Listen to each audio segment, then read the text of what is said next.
Hello everyone and welcome to all in daily current affair MCQs. आज तारीख है 20 सितंबर 2020। तो आइए देख लेते हैं कौन कौन से इंपॉर्टेंट क्वेश्चंस हैं आज। क्वेश्चंस की ओर बढ़ने से पहले ये हमारे कुछ पेड सब्सक्रिप्शन है जिन्हें आप ले सकते हैं। ईयरली प्लान जो है 499 का है, जो अभी 399 में अवेल कराया जा रहा है टिल 28 सितंबर। मंथली प्लान जो है 99 का है। एनसीईआरटी का जो प्लान है वो 299 का है। अगर आप ईयरली प्लान लेते हैं तो आपको करना क्या होगा, 399 आपको गूगल पे या फ़ोनपे करना है रिस्पेक्टिव नंबर पे। उसके बाद स्क्रीनशॉट को शेयर करना है व्हाट्सएप पे। जैसे आप स्क्रीनशॉट को शेयर करते हैं आप ये सारी फैसिलिटीज़ को अवेल कर पाएंगे और साथ में जो भी हम लोग करंट अफेयर डिस्कस करने जा रहे हैं उसके पीडीएफ नोट को भी अवेल कर पाएंगे। तो चलिए बढ़ते हैं आगे। जो हमारा पहला क्वेश्चन है उसमें कुछ स्टेटमेंट्स मेंशन है, तो आइए स्टेटमेंट्स को ध्यान से देख लेते हैं।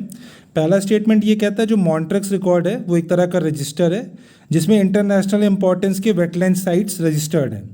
हमारा जो दूसरा स्टेटमेंट है वो ये कहता है कि इंडिया के 3 वेटलैंड्स जो हैं रजिस्टर्ड है मॉन्ट्रेक्स रिकॉर्ड में। तो हमें बताना है कि कौन कौन से स्टेटमेंट नॉट करेक्ट है यानी इनकरेक्ट है। देखिए जो पहला स्टेटमेंट है वो बिल्कुल करेक्ट है, लेकिन जो दूसरा स्टेटमेंट है वो इनकरेक्ट है। इस हिसाब से जो करेक्ट ऑप्शन हो जाता है, क्योंकि हमें यहाँ पे इनकरेक्ट पता करना है, तो ऑप्शन बी जो होता है वो करेक्ट हो जाता है। आइए जान लेते हैं इसके बारे में। देखिए जो राजस्थान गवर्नमेंट है ना वो प्रोएक्टिवली एक्ट कर रही है वेटलैंड इकोसिस्टम को प्रोटेक्ट करने के लिए राजस्थान के स्टेट के अंतर्गत। यहाँ पे उन्होंने क्या हुआ 52 वेटलैंड्स को एनमार्क करके एक लिस्ट फॉर्म कर ली है जिनका टाइम बाउंड मैनर में डेवलपमेंट किया जाएगा। देखिए जो मॉन्ट्रेक्स रिकॉर्ड है ना वो एक तरह का रजिस्टर है जिसमें सारी वेटलैंड साइट जो है ना इंटरनेशनल इंपॉर्टेंस की वो लिस्टेड है। ठीक है, फर्दर इन्फॉर्मेशन को देख लेते हैं इसके बारे में। देखिए कोई भी वेटलैंड क्या होता है ना वो इंटरनेशनल इंपॉर्टेंस का कब मैटर बन जाता है, जब उस वेटलैंड में क्या हो इकोलॉजिकल कैरेक्टर में चेंजेस ऑकर हों या ऑकर्ड हो या हो चुके हों या करेंटली प्रोसेस में हो, या फिर किसी टेक्नोलॉजिकल डेवलपमेंट पॉल्यूशन या ह्यूमन इंटरफेरेंस की वजह से वहाँ की जो वेटलैंड साइट है वो डिटर कर रही हो। ठीक है, और ये जो सारी मेंटेनेंस की जाती है जितने भी वेटलैंड्स हैं ऑफ इंटरनेशनल इंपॉर्टेंस उनको मेंटेन किया जाता है रामसर लिस्ट के अंतर्गत। इसलिए जो पहला स्टेटमेंट था वो बिल्कुल करेक्ट था। देखिए इंडिया में करेंटली 2 ऐसे वेटलैंड है जो मॉन्ट्रेक्स रिकॉर्ड में लिस्टेड है। पहला कौन सा है, केवलादेव नेशनल पार्क राजस्थान का, दूसरा लोकटक लेक मणिपुर का, और Chilika Orissa was place in the record बस लेटर वॉज रिमूव। मतलब क्या हुआ जो चिल्का वाला जो था ना उड़ीसा वाला वो पहले लिस्ट में डाला गया था लेकिन बाद में उसको लिस्ट से हटा दिया गया था। तो इसीलिए अब करेंटली जो है वो सिर्फ 2 हैं, इसलिए जो दूसरा स्टेटमेंट है वो इनकरेक्ट है। ये सारी इन्फॉर्मेशन थी मॉन्ट्रेक्स रिकॉर्ड के बारे में। चलिए बढ़ते आगे। जो हमारा सेकंड क्वेश्चन है वो basic exchange and cooperation agreement के बारे में यानी बैका के बारे में है। तो आइए स्टेटमेंट्स को ध्यान से देख लेते हैं। पहला स्टेटमेंट ये कहता है कि जो बैका है वो इंडिया को अलाउ करेगा यूएस के जियोस्पैटियल मैप्स को मिलिट्री पर्पस के लिए यूज़ करने के लिए। हमारा जो दूसरा स्टेटमेंट है वो ये कहता है कि इंडिया और यूएसए के बीच में 4 foundational military communication agreement sign किए गए हैं, उनमें से बैका जो है एक एग्रीमेंट है। तो बताइए कौन कौन सा स्टेटमेंट करेक्ट है। तो मैं आपको बता देना चाहता हूँ दोनों के दोनों स्टेटमेंट बिल्कुल करेक्ट है, तो ऑप्शन सी जो होता है वो करेक्ट हो जाता है। आइए जान लेते हैं बैका के बारे में। देखिए जो यूएसए है ना वो इंडिया की तरफ अब झुक रहा है और ऐसा माना जा रहा है कि जो बैका एग्रीमेंट है जियोस्पैटियल कोऑपरेशन के लिए वो अगली इंडिया और यूएस की जो 2+2 मिनिस्ट्रियल डायलॉग होगी ना अक्टूबर 2020 में, उस समय ये साइन किया जाएगा। देखिए जो बैका है ना वो एक तरह का जियोस्पैटियल कोऑपरेशन है किसके किसके बीच में, इंडिया और यूएस के बीच में। अब होगा क्या, अगर बैका के अंतर्गत होगा ये कि जैसे इंडिया जो है ना यूएस के जियोस्पैटियल मैप को यूज़ कर पाएगा मिलिट्री एक्यूरेसी के लिए, जिससे क्या होता है जो क्रूज मिसाइल होती है बैलिस्टिक मिसाइल होती है, अगर मैपिंग क्लियर रहेगी तो टारगेट को हिट करना ज़्यादा ईजी होगा। तो यूएस का जो जियोस्पैटियल मैप है उसको इंडिया यूज़ करेगी। देखिए बैका जो है ना वो जो 4 मिलिट्री कम्युनिकेशन एग्रीमेंट्स है ना उनमें से एक है, बाकी 3 कौन से हैं, जिस्मोआ, लेमोआ और सिस्मोआ। ठीक है, फर्दर इन्फॉर्मेशन को देख लेते हैं। यहाँ पे जो लास्ट लाइन में मेंशन है कि देखिए पहले क्या होता था ना इंडिया जो है जियोस्पैटियल मैपिंग के लिए रिजर्व थी, मतलब on the grounds of national security India allow नहीं करती थी कि जो इंडिया वाला रीजन है उसका जियोस्पैशियल मैपिंग हो सके। लेकिन बाद में क्या हुआ 2 कंट्रीज़ के बीच में म्यूचुअल डायलॉग के बाद ये क्या हुआ, ये अलाउंस दी गई है, अब जियो स्पेटियल मैपिंग हो सकती है इंडिया की भी। तो ये सारी इन्फॉर्मेशन थी बैका के बारे में। चलिए बढ़ते हैं आगे। जो हमारा थर्ड क्वेश्चन है वो वर्ल्ड बैंक के बारे में है। हमें ये बताना है कौन कौन सी रिपोर्ट वर्ल्ड बैंक के द्वारा पब्लिश की जाती है। तो आइए ऑप्शंस को देख लेते हैं। Global economic prospect, ease of doing business, global risk report, world development report, human capital index. तो बताइए कौन कौन सी रिपोर्ट जो होती है वो वर्ल्ड बैंक के द्वारा पब्लिश की जाती है। तो मैं आपको बता देना चाहता हूँ, फर्स्ट, सेकंड, फोर्थ और फिफ्थ ये सारी जो है वर्ल्ड बैंक के द्वारा पब्लिश की जाती है, इसलिए जो ऑप्शन बी होता है करेक्ट हो जाता है। देखिए जो ग्लोबल रिस्क रिपोर्ट है ना वो वर्ल्ड इकोनॉमिक फोरम के द्वारा पब्लिश की जाती है। तो ये आइए जान लेते हैं इसके बारे में। देखिए हाल में ना वर्ल्ड बैंक ने रिलीज़ की है ह्यूमन कैपिटल इंडेक्स रिपोर्ट को 2020 की। ठीक है, इंडिया की रैंक क्या रही है, 116। कौन कौन सी रिपोर्ट जो है वर्ल्ड बैंक पब्लिश करती है, global economic prospect, ease of doing business, world development report, और देखिए जो ग्लोबल रिस्क रिपोर्ट है ना वो पब्लिश की जाती है वर्ल्ड इकोनॉमिक फोरम के द्वारा। तो ये सारी इन्फॉर्मेशन थी वर्ल्ड बैंक के बारे में। चलिए बढ़ते हैं आगे। जो हमारा फोर्थ क्वेश्चन है वो कन्वेंशन ऑन बायोलॉजिकल डाइवर्सिटी के ऊपर है, यानी CBD के ऊपर है। हमें बताना है कि कौन कौन से स्टेटमेंट करेक्ट हैं। तो आइए स्टेटमेंट्स को ध्यान से देख लेते हैं। पहला स्टेटमेंट ये कहता है कि नागोया और कार्टिजिना प्रोटोकॉल दोनों साइन किए गए थे CBD के अंतर्गत। दूसरा स्टेटमेंट ये कहता है कि CBD ने हाल में रिलीज़ किए HE टारगेट्स को, जो कि बायोडाइवर्सिटी के ऊपर है 2030 के लिए। हमारा जो तीसरा स्टेटमेंट है वो कहता है कि इंडिया जो है वो पार्टी मेंबर है किसका, CBD कन्वेंशन का। तो बताइए कौन कौन सा स्टेटमेंट करेक्ट है। तो मैं आपको बता देना चाहता हूँ, पहला स्टेटमेंट बिल्कुल करेक्ट है, तीसरा स्टेटमेंट भी बिल्कुल करेक्ट है, लेकिन दूसरा स्टेटमेंट इनकरेक्ट है। तो इसलिए ऑप्शन जो सी होता है वो करेक्ट हो जाता है। आइए जान लेते हैं इसके बारे में। देखिए हाल में ही ना लिविंग प्लैनेट रिपोर्ट के अनुसार ये पता चला है जो वाइल्ड लाइफ पॉपुलेशन है वो 2/3 से भी ज़्यादा डिक्लाइन कर गई है बीते 50 सालों में।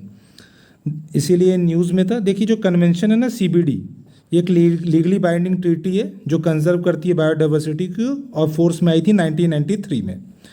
देखिए जो CBD का सेक्रेटेरिएट है वो मॉन्ट्रियल कनाडा में है और ये वर्क करती है अंडर UNEP। देखिए प्रोग्राम्स और प्रोटोकॉल्स के बारे में बात करें ना तो 29 जनवरी 2000 को COP5 अनाउंस हुआ था। और जब COP5 यानी कॉन्फ्रेंस ऑफ पार्टीज हेल्ड हुई थी किसके ऊपर, कन्वेंशन ऑन बायोलॉजिकल डाइवर्सिटी के ऊपर। और इसी कॉन्फ्रेंस ऑफ पार्टीज में ना एक सप्लीमेंट्री एग्रीमेंट को अडॉप्ट किया गया था जिसे कार्टिजिना प्रोटोकॉल के नाम से जाना जाता है, जो कि बायोसेफ्टी के ऊपर है। ठीक इसी प्रकार नागोया प्रोटोकॉल को भी अडॉप्ट किया गया था लेटरली 29 अक्टूबर 2010 को, कहाँ पे, जापान में। इसलिए जो पहला स्टेटमेंट है वो बिल्कुल करेक्ट हो जाता है। फर्दर इन्फॉर्मेशन को देख लेते हैं। देखिए नागोया प्रोटोकॉल के साथ साथ ही ना 10 ईयर फ्रेमवर्क को भी अडॉप्ट किया गया था जिसको HE टारगेट्स के नाम से जाना जाता है।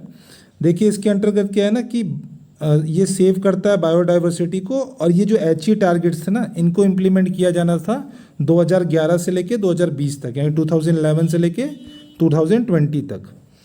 इसीलिए जो दूसरा स्टेटमेंट था इनकरेक्ट था क्योंकि वहाँ पे 2030 मेंशन था। देखिए इंडिया जो है इस कन्वेंशन का पार्टी मेंबर है, ठीक है। इसलिए जो तीसरा स्टेटमेंट था वो बिल्कुल करेक्ट था। ये सारी इन्फॉर्मेशन थी CBD के बारे में। चलिए बढ़ते हैं आगे। जो हमारा फिफ्थ क्वेश्चन है वो prime minister employment generation programme के बारे में है। तो आइए स्टेटमेंट्स को ध्यान से देख लेते हैं। पहला स्टेटमेंट ये कहता है एक तरह की क्रेडिट लिंक्ड सब्सिडी स्कीम है जो प्रमोट करती है सेल्फ एम्प्लॉयमेंट को। दूसरा स्टेटमेंट ये कहता है जो khadi and village industries commission है ना वो नोडल एजेंसी है इसको इम्प्लीमेंट करने की नेशनल लेवल पे। तो बताइए कौन कौन सा स्टेटमेंट करेक्ट है। तो मैं आपको बता देना चाहता हूँ दोनों के दोनों स्टेटमेंट बिल्कुल करेक्ट है। तो ऑप्शन सी जो होता है करेक्ट हो जाता है। आइए जान लेते हैं इसके बारे में। देखिए जो ministry of micro small and medium enterprises ना वो इस स्कीम के एक्सपेंशन को अनाउंस किया है, और साथ में जो भी बेनिफिशरीज हैं इस स्कीम के, ठीक है, उनके सपोर्ट को भी डबल कर दिया है। और ये जो स्कीम है वो कंट्रीब्यूट करेगी आत्मनिर्भर भारत अभियान में। देखिए फर्दर इन्फॉर्मेशन ये है कि जो prime minister employment generation programme है ना वो लॉन्च किया गया था 2008 और 9 में। ये एक तरह की क्रेडिट लिंक सब्सिडी स्कीम है जो प्रमोट करती है क्या, सेल्फ एम्प्लॉयमेंट को। इसलिए जो पहला स्टेटमेंट है वो बिल्कुल करेक्ट हो जाता है। देखिए जो फ्लैगशिप स्कीम है मिनिस्ट्री ऑफ MSME की, और इम्प्लीमेंटेशन की बात करें तो नेशनल लेवल पे कौन इम्प्लीमेंट करेगा, khadi and village industries commission इसको इम्प्लीमेंट करेगी, और स्टेट लेवल पे इसको इम्प्लीमेंट करेंगे state KVIC directorates, state khadi and village industries boards, और डिस्ट्रिक्ट इंडस्ट्रीज सेंटर्स, और बैंक्स भी। तो ये सारी इन्फॉर्मेशन थी इस प्रोग्राम के बारे में। चलिए बढ़ते हैं आगे। जो हमारा 6th क्वेश्चन है वो सोलर साइकिल के बारे में है। हमें ये बताना है जो सोलर साइकिल की शुरुआत है उसको किस वे में कैरेक्टराइज किया जाता है। आइए ऑप्शंस को देख लेते हैं। पहला ऑप्शन कहता है बिग एक्सप्लोजन, मतलब बड़े एक्सप्लोजन के तौर पे इसको कैरेक्टराइज किया जाता है सन की सरफेस पे। दूसरा ऑप्शन कहता है कंडेंसेशन ऑफ मॉलिक्यूल्स की तरह इसको कैरेक्टराइज करते हैं। तीसरा ऑप्शन कहता है temporary dark spot on the surface of the sun. और लास्टली है बोथ ए एंड सी। तो बताइए सोलर साइकिल को कैसे कैरेक्टराइज किया जाता है। तो मैं आपको बता देना चाहता हूँ जो करेक्ट ऑप्शन है वो सी है। आइए जान लेते हैं सोलर साइकिल के बारे में। तो देखिए सोलर साइकिल है क्या, पहले वो जान लेते हैं। जैसे आपको पता है कि सन जो एक ह्यूज बॉल है इलेक्ट्रिकली चार्ज हॉट गैस का, ठीक है। अब ये जो चार्ज हॉट गैसेस होती है ना वो जनरेट करती है मैग्नेटिक फील्ड को, इनका मूवमेंट होता है और मैग्नेटिक फील्ड उससे जनरेट होती है। और ये जो मैग्नेटिक फील्ड है ना वो एक साइकिल के थ्रू, साइकिल से होकर गुजरता है। उसी साइकिल को हम लोग क्या कहते हैं, सोलर साइकिल कहते हैं, ठीक है। साइकिल में होता है क्या है कि देखिए तो सन की जो मैग्नेटिक फील्ड है, मान लीजिए ये नॉर्थ है ये साउथ है, तो मैग्नेटिक फील्ड जो है ना वो हर 11 साल में फ्लिप कर जाती है। मान लीजिए मैग्नेटिक फील्ड अभी ऐसे थी तो 11 साल बाद क्या होगा, पहले मान लीजिए नॉर्थ टू साउथ थी, बाद में क्या हो जाएगी, साउथ टू नॉर्थ हो जाएगी 11 साल बाद। तो ये साइकिल जो है वो हर 11 साल में फ्लिप हो जाती है। और अभी तक ऐसी 24 साइकिल्स को देखा गया है। और लास्ट साइकिल कब एंड हुई है, 2019 में।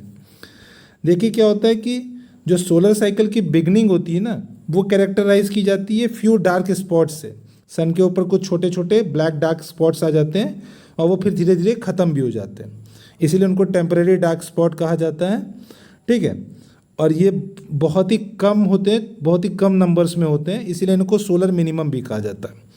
तो ये सारी इन्फॉर्मेशन थी सोलर साइकिल के बारे में। चलिए बढ़ते हैं आगे।